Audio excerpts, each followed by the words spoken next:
Hello guys, welcome to M desk. Okay, നമ്മൾ ഇന്ന് ഇവിടെ ചെയ്യാൻ പോകുന്നത് മൂവി റിവ്യൂ ആണ്. OTT മൂവി റിലീസായ മൂവിയുടെ റിവ്യൂ.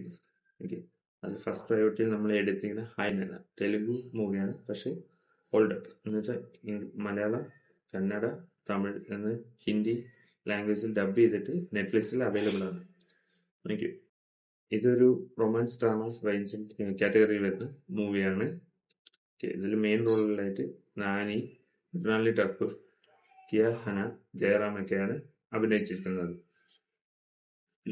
മൃണാൽ ഠാക്കൂർ അതേ സീത ഫേമസ് ആണെന്ന് അറിയാം ക്യാരക്ടർ. ഓക്കെ, അപ്പോ ഇത് ഫാദർ ആൻഡ് ഡോട്ടറിന്റെ റിലേഷൻ വെച്ചാണ് സ്റ്റോറി ബിൽഡ് ചെയ്ത് പോകുന്നത്. പിന്നീട് അമ്മയെ കുറിച്ച് ചോദിക്കുന്ന കുട്ടിയോട് ഫാദർ എസ്കേപ്പ് ആയി ഓരോ ഇത് പറഞ്ഞ് കഥ പറയാണ്ട് പോകും.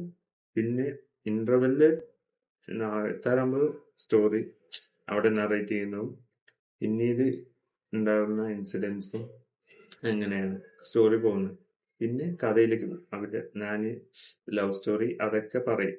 അതാണ് അവിടെ ഉള്ള മെയിനായിട്ട്. പക്ഷെ ഇന്റർവെല്ലിന് ശേഷമാണ് അവിടെ ഒരു ട്വിസ്റ്റ് ഉണ്ടാവും നമ്മുടെ കാര്യത്തിൽ.